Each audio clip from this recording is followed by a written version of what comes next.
Welcome everyone to this awesome dungeon spoiler run for XTCG. I am CoachFliperon. I am also in audio with Axel D. Water and Nimitix. Guys, how are you doing tonight? Hello. Hello everyone. All right. This is really nice. Yeah, thank you so much for being here.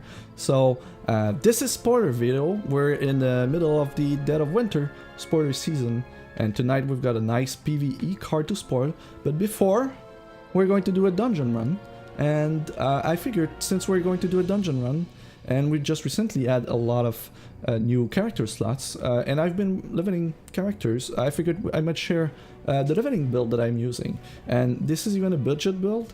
You can change a few cards to bring in, higher costed card if you want in terms of value. But for the most part, what you want to run is the A-Car Mercenary with two other party members are going to give additional charges at the start of the game, and then you can just combo off on turn 2. The way it works is that you're going to play a lot of 1-drops. You're going to play six different equipped cards with cost 1 or 2 maximum, preferably 1, and a lot of other cards to go with. I really like Diamond better in this kind of deck, because the options for 1-drops are very good. Also, you can play the Ardent Recruiter, and this is perfect since it even reduces the cost of other cards if you somehow don't have your combo going. And it can also grow super fast because it grows with every other equipped card that you play, but it also grows with every other Ardent troop that you can play. We're going to be using Princess Victoria and Kiss of the Princess to have free troops on the first turn, additional free troops, and we're just going to pump the team all over the place, and they're going to be super big, super fast, and we're generally winning on turn 3 or 4. In Adventure Zone 1, you're winning on turn 2 and 3, and in Adventure Zone 2, you usually win on turn 3 and 4. A-Car's power real quick is 4 charges. Your equipped card in all zone quests, -1 cost, move each equipped card in your deck 5 spaces. So once you activate that, you just play your hand, and you have very high chance of drawing more equipped card. It has a passive that reads, when you play an equipped card, troops you control gets +1/+1 all over across the board. Very good. Also +1 armor. That's super nice. You're going to be attacking, you don't want to be blocking. And the last one is once you upgrade a mercenary, you're going to get a new passive that reads, at the start of the game, create a copy of up to 3 equipped cards in your deck and put them into your deck. So just higher chances to get an equipped card once you start drawing cards. So super strong mercenary. It doesn't cost a lot. It's easy to find. And if you have a bunch of characters that you want to level up, I highly suggest picking this one up. You can build a Sapphire. You can go with a Sapphire build that works really well. Blood build, Ruby build, Wild build. Just put a bunch of low-cost troop in there, and if you have enough 1-drops and 2-drops, you should be able to just empty your hand once you activate them, and then you just win the game on the following turn, attacking for 10, 15, 20, 30, 40 damage. Coach? Yeah. Which troops do you prefer to couple with Hakor's power? Recruiter. In this build, I usually go with Recruiter, because the more you have, the better it is. What are some situations where you wouldn't choose Recruiter? When I need flight troops, like when the AI starts with a lot of blockers, and I know that it's going to be stalled on the ground most of the time, I'm going to favor Zip Zappers or Pegasus. And if we're speaking about a fight that I know that's going to drag very long, or that I will have to block very big troops, like the Kraken's fight at the end, the boss fight, I usually go with VB 213. Because it's recurring effect for 2 resources, you bring it back to your hand, and with Hakor's activation power it comes 0, so you just play it. Every 2 resources becomes a mass pump for your team. So if I know that the fights are going to be very long and stalled, I may go with VB 213. But for the most part, you go with Recruiter. And if you need evasion, you've got a few choice, but Zip Zapper with speed is usually my pick. Cool, thank you. Right, then here we go. Brutecrown Bluff. There's a reason why we're choosing this dungeon for the spoiler preview, but first let us demonstrate how this leveling build works. And it's going to be fast, but we need to pay attention to the text this time around, and we're going to have some voiceover now. Guys, the mix, are you ready? Hey. I'll take. You want to do this one? I'll take Tizozo. I like this guy. And we're going. Okay, I just timeout. Warning. The voiceovers are going to be bad, and it's part of the charm of the video. So you don't have to. You're warned. If you don't like bad voiceovers, stop. Stop right there. All right. Psst, over here. Stay quiet and keep your head down. I've been scouting the area and the hills are infested with gnolls. I was sent here to learn more about the gnolls and recruit them to the ardent cause. But all I've learned is that they are stupid, filthy animals. Or are you planning to recruit the gnolls? This is... I can't... You did that. Alright. Their king is a witty old dog named Kasraga. He's ruthless and smart. Well, smart for Gnoll. Kasraga refuses to join the Ardent Alliance. It is time his reign came to an end. You are going to kill the Gnoll King? Yes, but first we need to make sure that the Gnoll who takes the crown will be friendly to the interest of the Ardent and serve us as an ally. Kasraga has 3 daughters that are all itching to depose their father. I am an assassin, not a diplomat.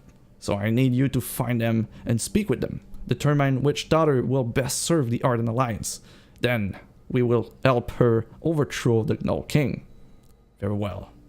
Oh, whoop. She suddenly became Tizozo for a second there. Coraline might have a cold, so that's fine. Very well. I will help you for the good of the Alliance.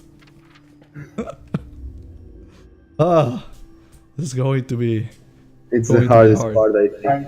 Yeah, if you want to run Acor, that's the hardest part, is that you have to voice over all the discussions, and that becomes super hard. Let's do the first one and see what happens. Me bird. Me hungry. Me Coraline. You're no like your no face. She gone. She's using that kind of a more masculine and rough voice just to level with the gnoll. So that's why she does have that's why she has a voice that resembles mine, because I'm manly and strong. I need to talk to you about your king. Or no like talk. Okay, well yeah. First foray into gnoll diplomacy fails or succeed. Not quite sure. But now it's time to fight, and we're going to see the power of Acor. Hakor. How do you guys say it? Hakor or Acor? I normally pronounce the H. Acor. Hakor. Hakor. Yeah, like hawk. Hakor. Okay. Hakor. So, what you want to see in the starting end is 2 resources, and usually at least 1 or 2 troops that are going to pump everything. We only have 1 in this end, but we've got VB213 and it's a recurring troop. Also have some guidance to get an additional draw. So I'm thinking we're going to try that one. Normally whenever I play Haycore, I just see, oh, do I have 2 resources? I'll take it. Yeah, there's enough redundancy in the troops that's mostly what happens. And you always want to be on the draw. We're playing Clatterclank and 61 cards in our deck, so the whole point is that with Katsuhiro, when we are on the draw, we get 2 additional charges. That means that we get a 2 second turn champion power activation guaranteed if we start on the draw. And you also get another card. And we have one more card as well, that's significant here. Wow, Spirit Bounce Spy is perfect. Taking a beating here, but armor is nice. And oh, we even get an acorn. Small asterisk with the acorn, since when we activate our champion power, we're going to bring all the equip card 5 spaces up in the deck. You want to keep your acorn and only use them after you use your champion power, not before. It's still good, and if you kept a risky hand, you may need to use the acorn, but 99% of the time, it's better to just activate your champion power into, then play acorn to just have an higher chance of having an equip card that's going to be reduced to 0 cost or 1. So here we go. Acorn. Oh, nice. 2 uniques is not the best, but this is still a decent thing here. I like the evasive troop, so let's go. Shield trainer. This guy. 3 Spirit Bound Spy brings everything +1/+1. We can play VB 213, and then we can play another one. It's unique, but it's just more buff to the troops that we have. So that's a great turn 2. It's for this deck, it's a bit of a slow turn 2, since we didn't have any troops on turn 1, but that's perfectly fine. They played 5 cards that was slow for turn 2. This sounds like I might be making a joke, but I'm really not.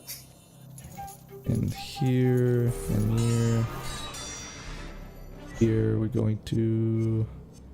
lethal here is a bit a sad thing, but still going to attack with these 2. Get flyer. Wow. Really doesn't like the Spirit Bound Spy. So Axel, when you play your Akkord, do you have any a different build, or you have troops that you prefer or favor? I always love the recruiters. I like they're my favorite cheat card.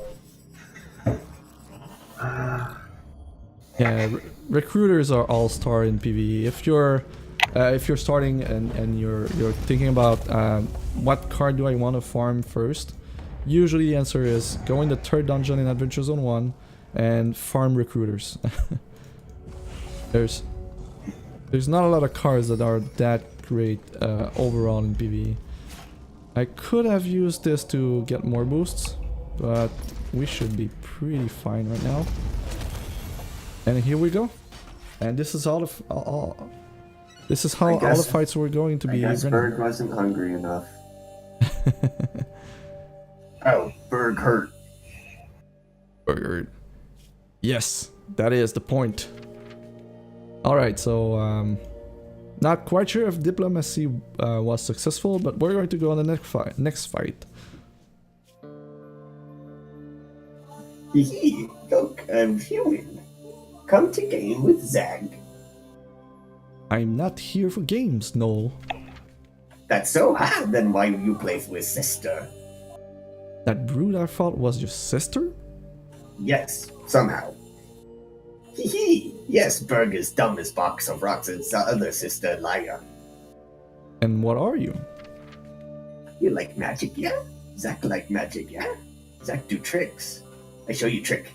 I call it saw human in half. It's not a trick and it's not magic. It's just violent. Alright. Let's try not to be separated in 2 pieces. And here, I know it's easy to just default to go first, but you're playing that archetype. You want to go. You want to be on the draw. About playing this deck is learning to click go second. Yeah. This hand is not great, so we're going to replace it. Most of the ends with 1 shard are better than the ends with 3 shards, by the way. But now that we have all equipped cards, this should be fine.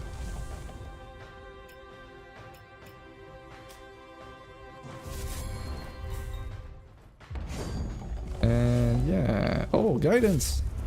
Great. We could go with Bucket Army, but I like Guidance. And next turn, since we've got a lot of speed troop anyway, likely just playing the 2 Zip Zappers into these 2 here and attack for 5-ish, maybe even more. It's 5 or 7. Let's do this. So Zip, Zap, Bucket Army with speed. First VB 213. Second one, we don't care about the first one anymore. And we swing for 12. Turn 2. Oh, I can't do math. Well, it's because of the speed Bucket Army. You tricked me. Was a trick turn. Oh no, he's attacking with a VB 213. What can we do? Let's see. Can we draw something? Oh, no. Well, that's fine. Not a kill, but it's close. Very close. But she wanted to play. I mean, we're playing, right? Well, I don't think this is going how she thought it would. Let's just do. We have 4 resources. Let's just send the right message about who's the boss.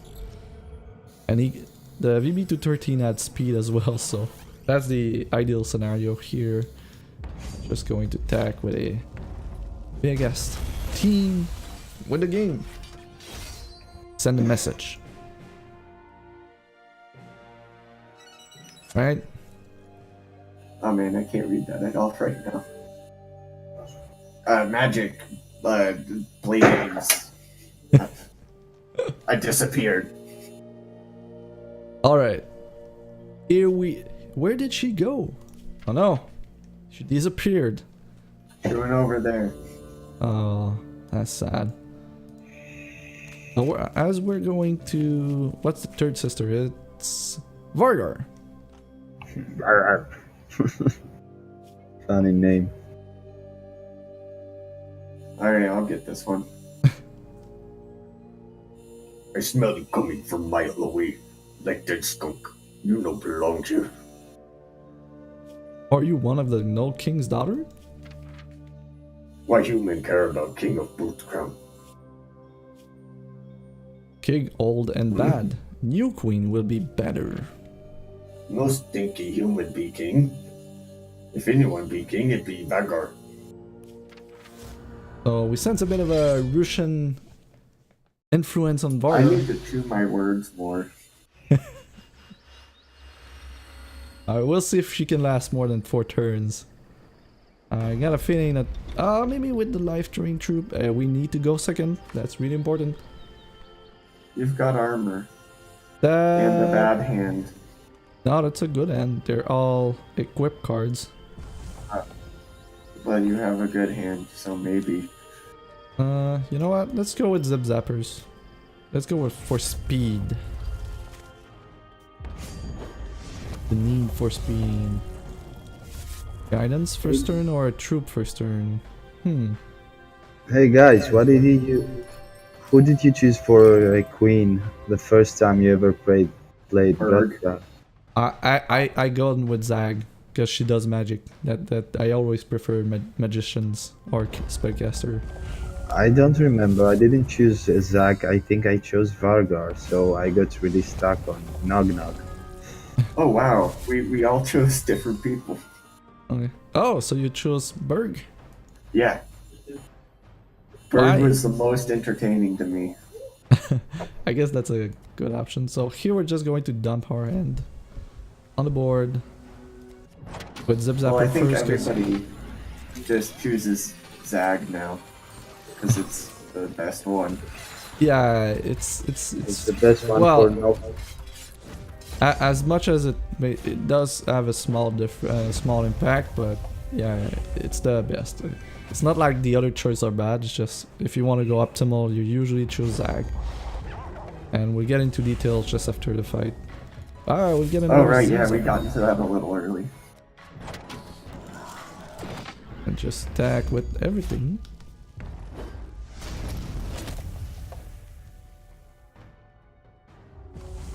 Getting some nice phantoms, and I guess she survived until turn 5. As you can see, the games go really fast. You're just playing a couple of cards on turn 2 and that's it. You just attack. Very good leveling build, and it's a decently budgeted deck. There's not a lot of high costed cards. If there are cards that you don't have, just find other cards with good equipment and that's it. As long as they're costing 1 for the most part, you should be good. There's a couple 2-cost cards that are decent as well. You tend to want your 2-cost cards to be equipped though. You don't want to have 2-cost cards that are not equipped in the deck if you want to be optimal about it. Instead of Spiritbound Spy, I use Cerebral Jackhat, more like for Northern Beam because he's a necrotic troop. And you can put a back in your hand with 4 resources. Cerebral Jackhat and replay it so it buffs again your troops. That's nice. And you get also card draw. You draw some makes sense. 0-cost cards. I had Jacket in there, but at some point when Frost Art was released with Guidance, I just really prefer Guidance overall. You usually don't need to draw that many cards, right? There's a few fights, but for the most part, you just need a bit of draw and that's it. Yeah. Alright, so we've got keep this Vargar conversation here. going on as long as possible so I don't have to read this. Anyways, That's your cue, go. Stop. No fight. No kill Vargar. No. I don't want to kill no. you. I need to talk to you. No talk here. Father, listen, get mad. I go. Find Vargar shit. Then I talk to human. Yeah? I'll find you. You won't. Okay, so this is what we were talking about. At this point in the story, we're going to have to choose which dollar we're going to quote-unquote sponsor for overthrowing the leader. The choice here matters in 2 different aspects. The first one is that they all have different decks, and we're going to be playing their deck on the next fight. Zag usually is the favorite because she has a good mechanic on the board when she starts the fight, and there's a very high percentage of games where you will win on the first try. So if you want to just go through the dungeon and you're leveling multiple characters, usually you go with Zag. The other reason to go with Zag is that the one sister that you choose for this dungeon is going to stay here, and later down the road there's a spoiler alert, there's another dungeon where the 2 other sisters will be participating in. So depending on and they're all going to use their own deck again in the other dungeon. So what you want to do is remove Zag from that pool, because Zag uses a lot of low cost removal, and if you want to farm the later dungeon of the game, and you're just removing an annoying fight that has some early removal. So a lot of the farming decks, they use all-in strategies, and they tend to crumble when there's an early removal on turn 1 or 2. So it's just optimal to go Zag, but really there's no bad choice. It's not that bad, but if you plan on doing this many times because you're farming the rewards, or you're just setting a new character to farm gold, usually you want to go Zag. Oh no, I skipped all the text. Alright, we can do this. Magic. We can do it again. We can do this. We can do this again. Alright, go. Okay. Zach want to play queen? You will help me. Yes, Zag, I will help you become the Queen of Knolls. I don't know if this will work, human. The other gnolls think Zag is a freak. For anyone to respect me as queen, I must prove myself. How would you gain the respect of the other gnolls? I don't know. There's only one way. Fight Nog Nog and win. I need your help. If I defeat Nog Nog, the others will have no choice but to kneel down to me as their queen. After I cut Father's head off, of course. Of course, that's mandatory for gnolls to cut heads, right? Yes. So, That's how it works. That's what you do. Alright, alright. We're not going to go argue about that. But first thing first, we need to go and fight Nog Nog. And now we're going to be fighting Nog Nog as Zag with her deck. This is my favorite encounter in this dungeon. Yeah, it's Using pretty cool. another deck. Pretty cool. So we're not going to use our deck, we're going to use Zag's deck, and the core strategy here is that you want to be defensive. You don't want to be attacking. When you're going to attack, you're going to win, and that's how you play this fight. You're just going to sit on the doppelganger. It's going to become super big, and at some point you're going to use Woolsey Rabbit to steal its stats and then transform it into a flight troop and attack for 30 or 40 damage to win the fight. And that's how you should approach the fight. We've got Woolsey Rabbit in our starting end with some shards. That should be perfectly fine.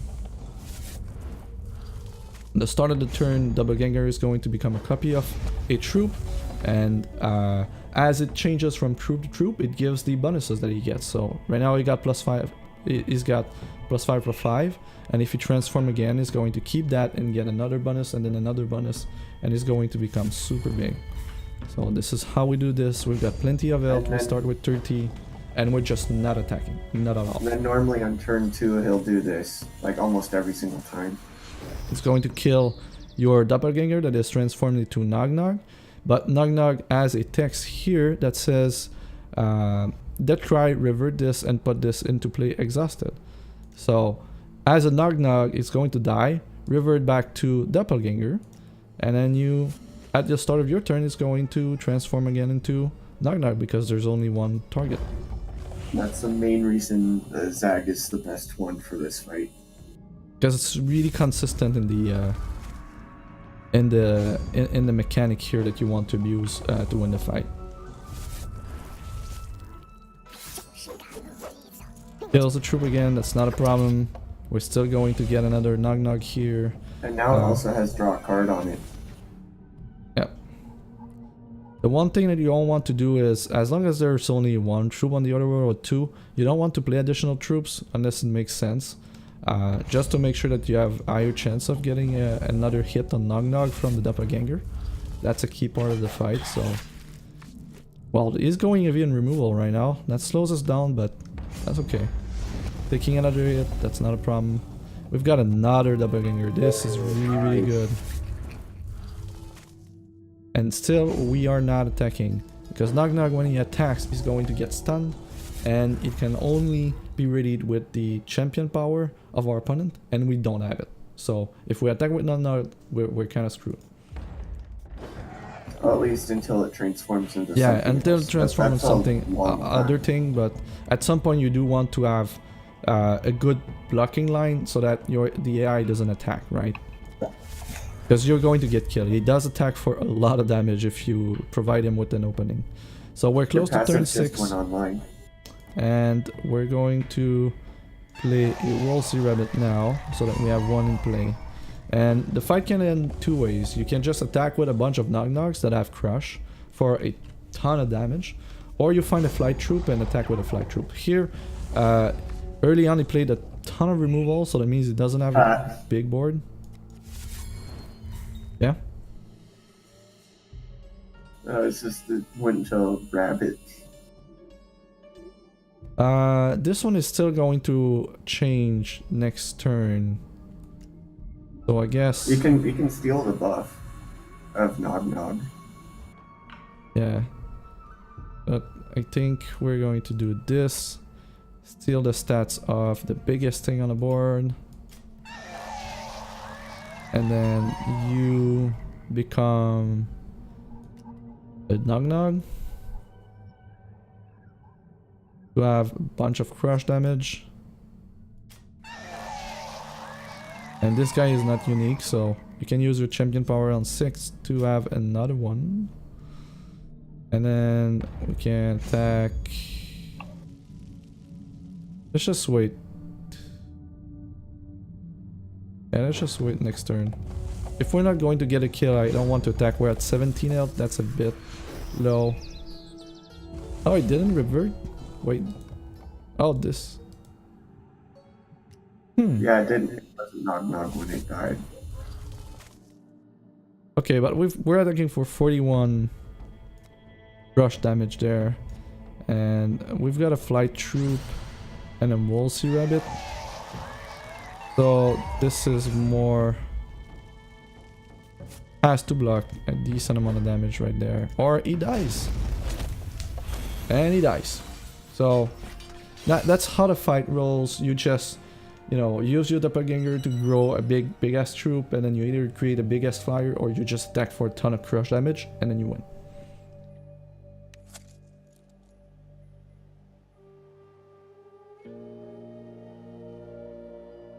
I always hated Nog. She used to chase me around. Said she would eat me if she caught me. She probably would have, but I was small, so I hid good. That's likely what would have happened. That thing was a female? Now the others will see who killed Nog. Not my stupid sister. Zag the weak, Zag the unworthy killed Nog.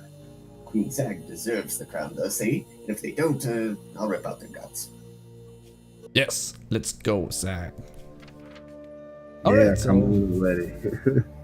Ardent champion doesn't even bat an eye at ripping guts out. alright. Seems like We won, right? We were able to successfully use diplomacy to at least convince. What were you saying? Yeah, it's diplomacy. That's how it works in real life as well. You beat the crap of a third party and then you gain the trust of everyone else. You make the wrong choice, Vargar. Remember, Vargar also stabbed. Stab. Oh crap, this is the Russian Vargar. Okay, you will never be queen of the Brutecrown Vargar.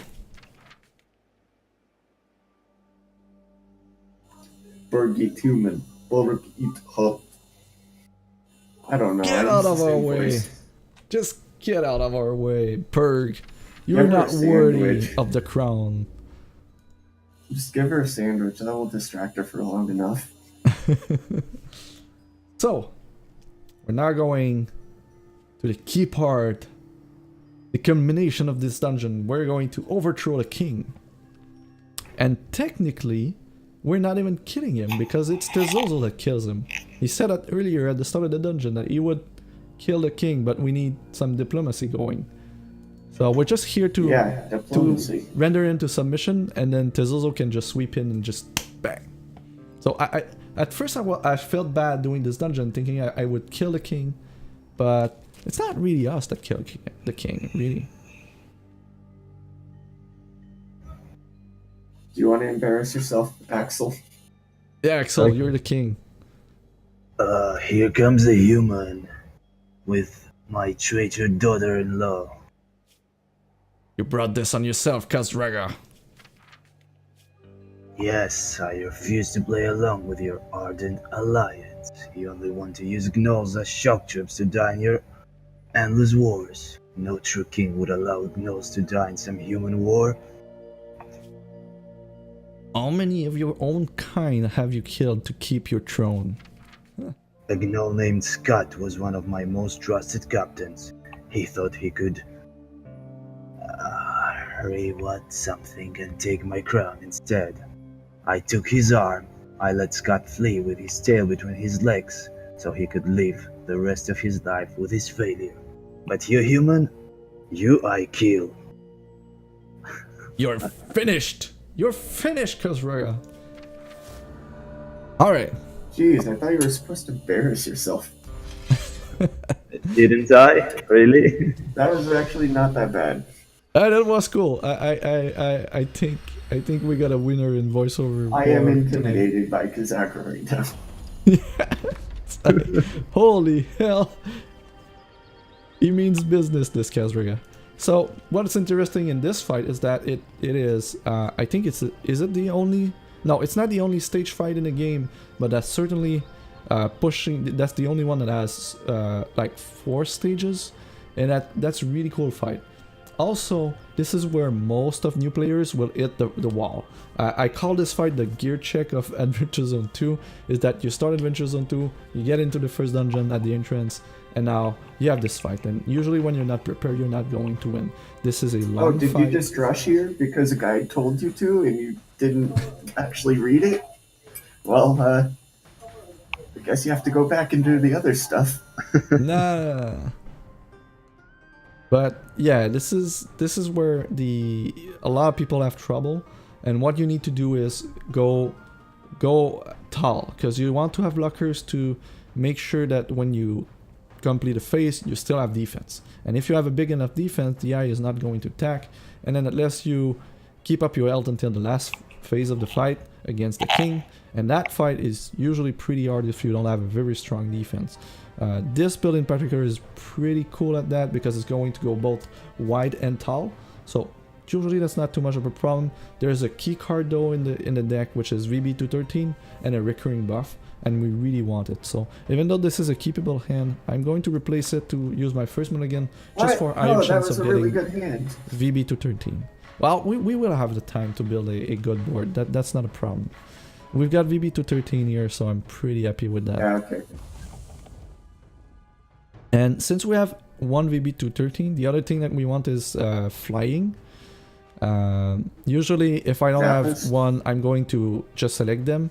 But this time around, well, you know what? We want blockers, right? And the Ardent Recruiters are the best blockers that we have in our deck. So I think we're still going with Recruiters. What do you think, guys? Yeah, Recruiter. Okay. That was easy enough. And since we are sponsoring Zag, she's helping us in this fight. She's giving us her constant, and she is deploy gain with 20 health. Super good. When you draw a card, there's 25% chance to create a copy of that and put it into your hand. And this synergizes so well with what we're doing, because we're going to be able to just dump our hand, and having the opportunity to get more cards is just fantastic for this deck. Oh, we even get a shield recruiter, so a shield trainer. It's not an equipped card, so we play it first.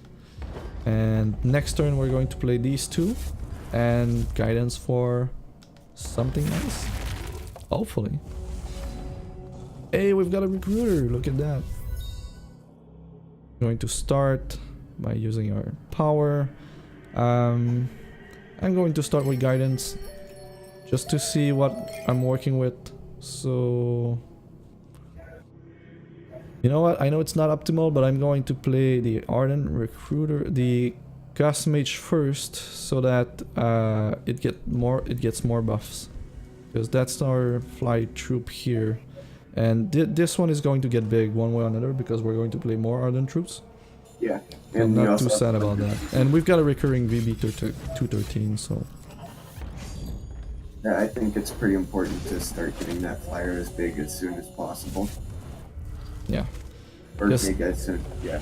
This fight they play, they don't play any flight troop, and they play a low amount of removal, mostly at the end. So getting an early big flyer or two is really good. We're going to continue down that trend with that and the recruiter. We could be playing a Vader, but we could also just be recurring this guy and give +1/+1 to everything. So that's just higher damage and better stats, so that's what we're doing. And I think we're ready to go in the next phase. If you don't have a big enough board, you can easily just wait a turn or two and then kill your opponent. That's usually what you want to do most of the time, even more so if you're not in a very, very linear or lean build.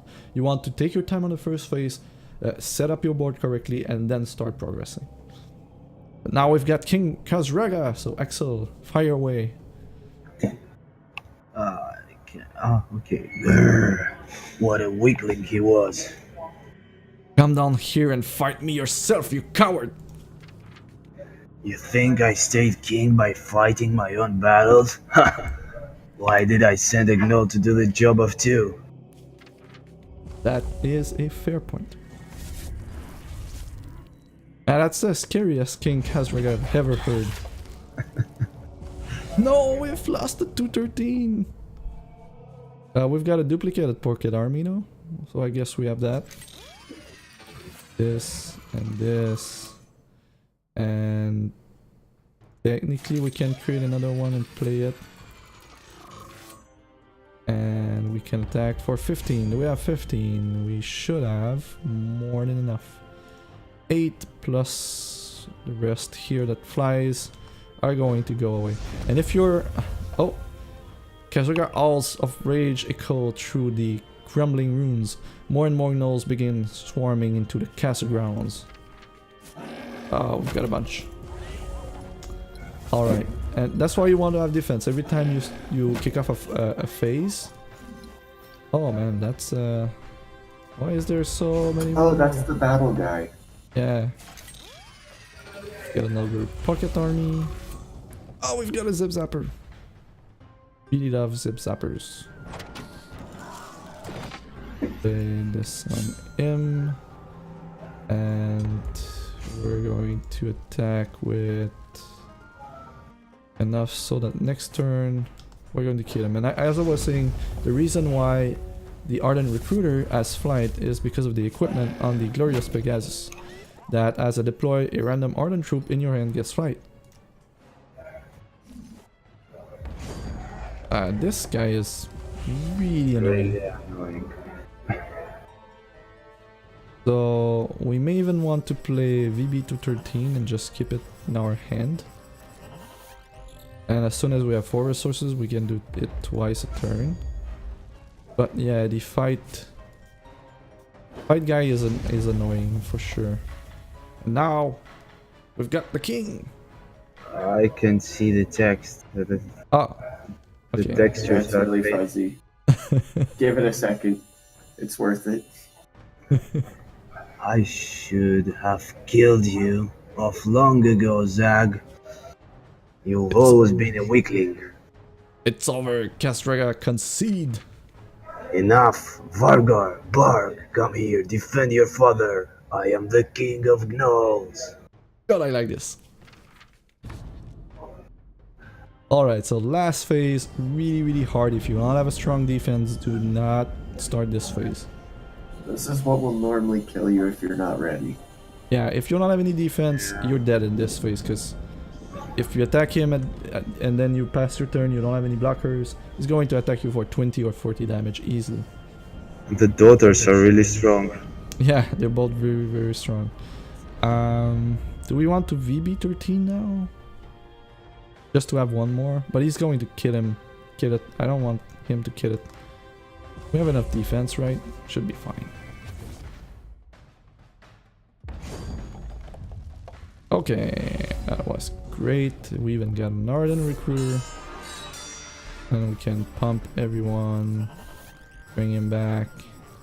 And we attack how much? Got 13. I don't want to attack with everyone. You can get them halfway, and then you just have to survive the next turn. Yeah, with the amount of health that we have, we should be okay. Can kill him next turn. 28 is perfectly doable. No! Our guy. No attack. Alright, so we win.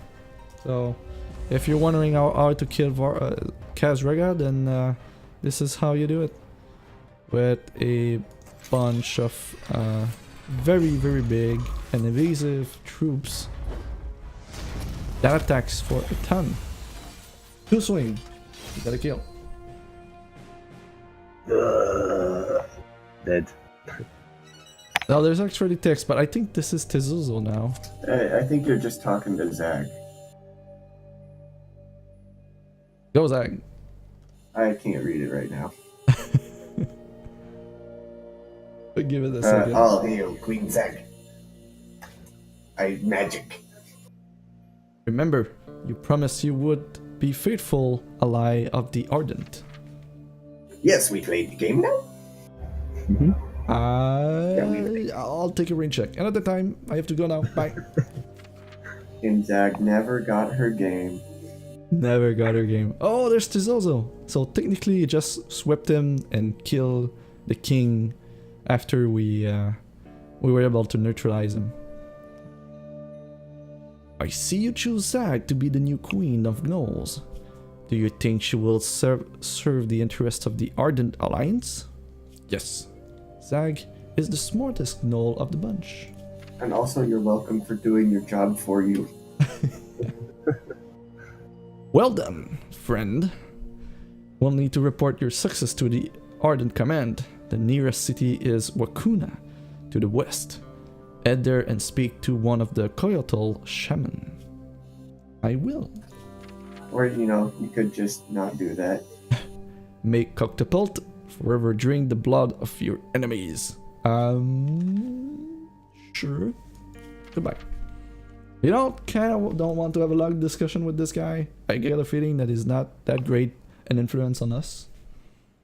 Hey, we've got tricky trites. Not super nice.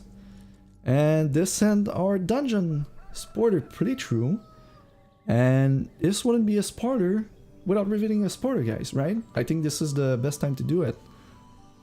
We're going to reveal it just right there. And lo and behold, Ooh. this is the king is returning with Dead of Winter. This is so exciting. I was so pumped when I saw the sporter because I love the first dungeon. This is one of the best dungeon in the game in my opinion. There's a nice story. There's decisions that you made that impacts the way we do the run through on the dungeon, and there's even decisions that you make within the dungeon and that impact other dungeons. And the last fight is multi-stage. I really love it, and I was so pumped to see the king being brought back with a card again. And next, do you want to read us the card? Yeah, but did you really have to kill him before you could show it off?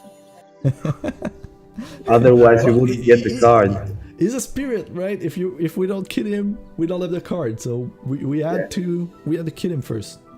That was a requirement. That was the deal. 3/3 flying troop with the text that says, when an opposing troop with 4 attack or more attacks, you verdict. He's also a gnoll and a spirit, which is, well, because he's a dead gnoll. And there's a flavor text. We need to read the flavor text. It's treacherous curse. No, you can't read the flavor text. Oh no, that's right. It's not me. Alex, Axel, you need to read the flavor text.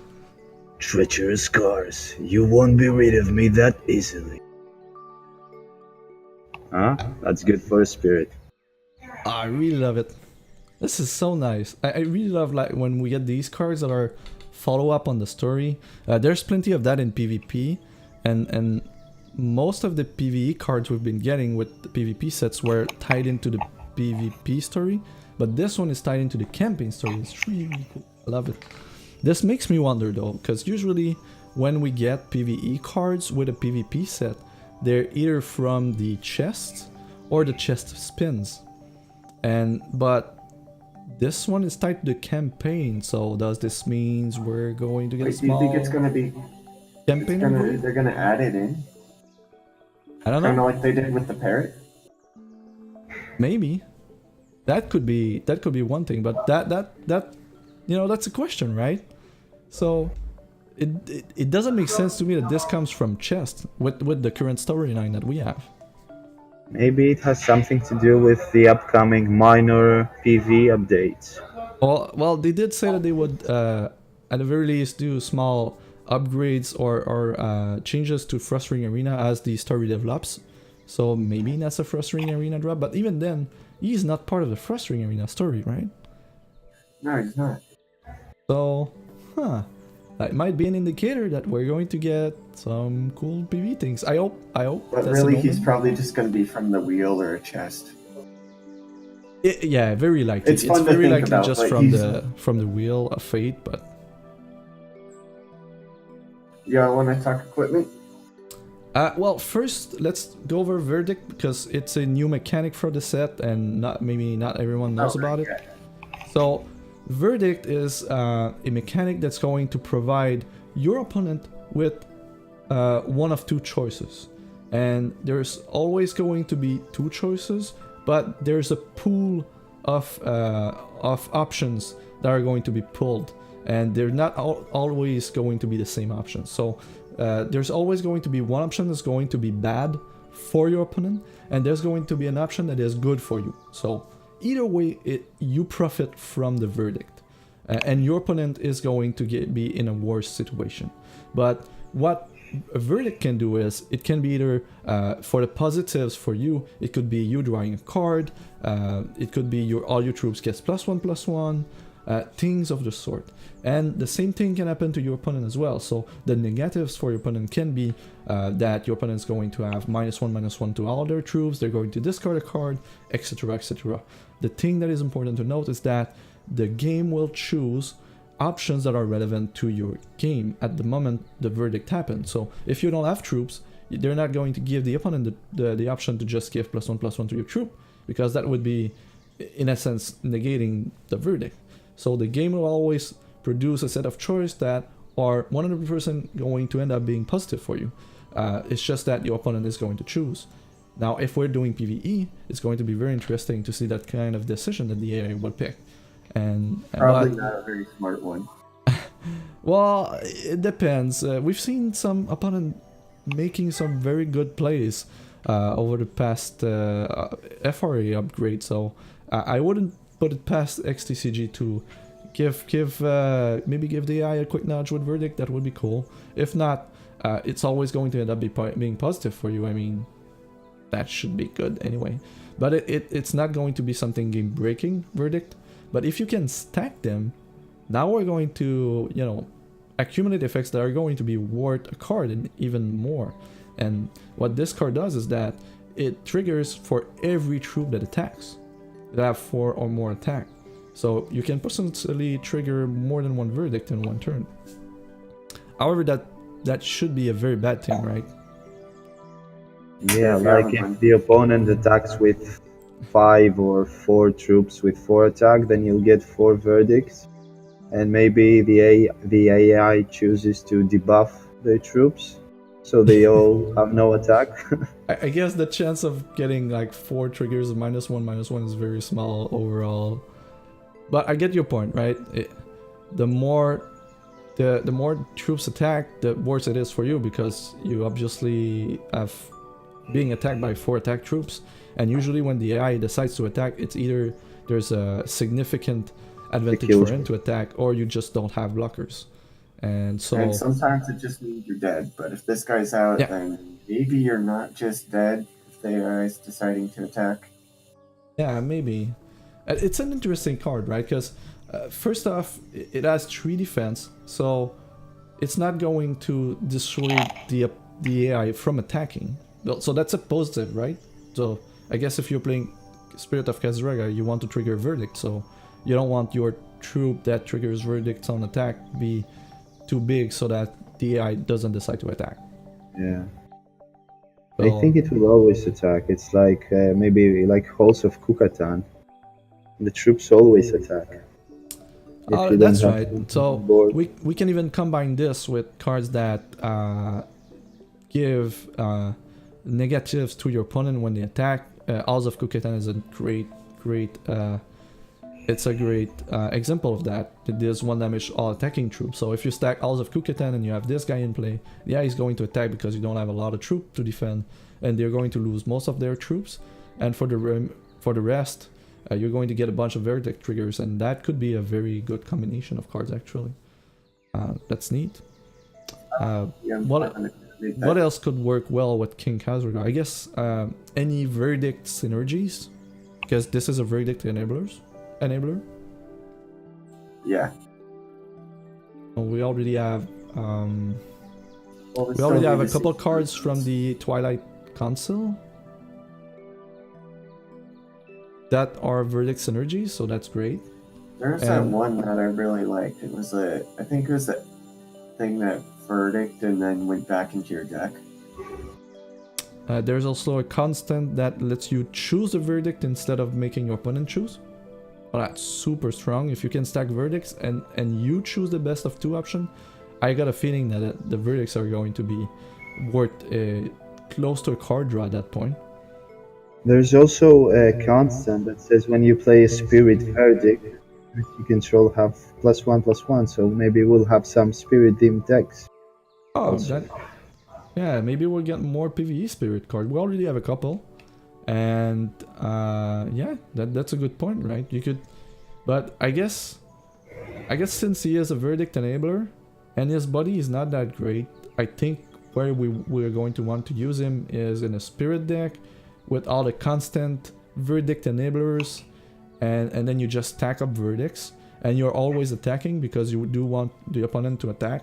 That would also mean that you want a character or mercenary that has built-in defense or high health, like Ocker has +1 armor, and we've got a bunch of mercenaries that have plus health or big health pool. For Frostring Arena, we'll have also a champion that verdicts, so he also could work. True. So there's going to be a lot of exciting stuff for it. And I also wanted to get into equipment, because I think it would be really cool if he had an equipment that like gave him like a cost power that let him force a opposing troop to attack. Yeah, right. So sadly we don't have the equipment for the card, but that's a good point. Usually the rares that comes with the PvP set, they're going to have 1 or 2 equipment, most of the time 2. Even more so if it's a chest related card. So, what kind of equipment would you like to see? I guess one that forces the opponent to attack would be cool, right? Yeah, there's a bunch of different ways you can do that. Like, there's already a couple cards that have similar powers to that. So, like, they could come up with something cool that feels like a Nullish. Or no. Yeah, Nullish. I was about to say Gnomish. Huh. So Axel, what kind of equipment would you like to see on this card?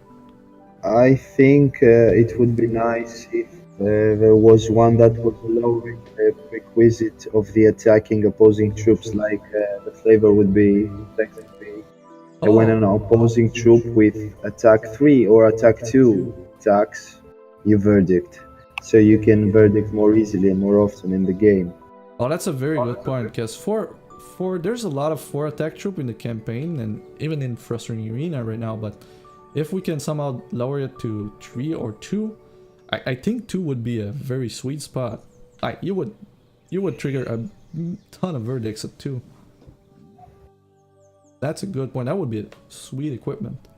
What if he gets something that like lowers his cost? Yeah, lowers his cost. If like whenever you verdict, he gets like cost -1 that turn.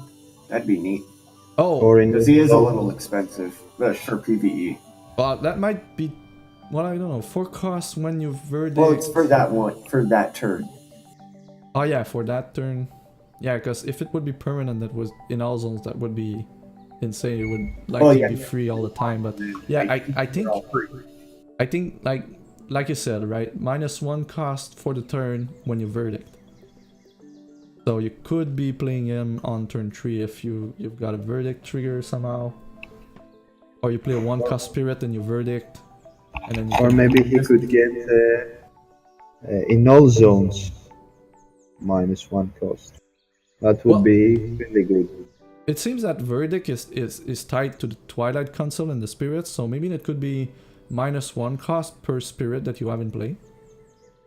Yeah, it could also be.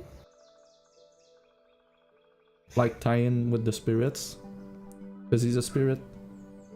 And if we're going down that road, spirits usually are small flying bodies, so that works well with him. Like you attack with the spirits, and the AI is less likely to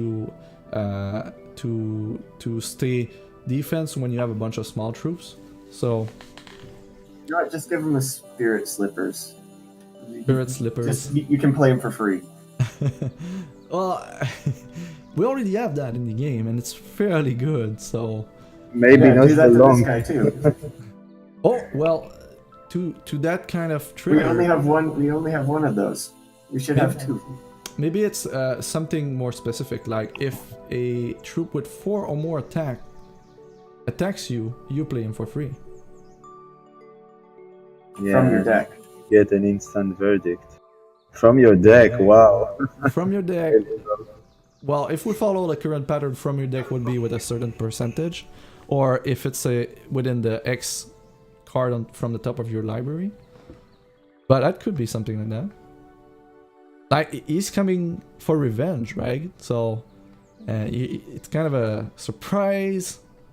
Going to, you think you have me dead and I'm not going to do anything. I'm coming back. So I could see him being like a surprise blocker or a surprise attacker even. Oh, You know, I just wonder why he's not unique. You know, I mean, how many Kazragas can yeah, someone he's kill? not. While maybe a spirit was cut in multiple pieces, and now you've got a bunch of Kazraga spirits.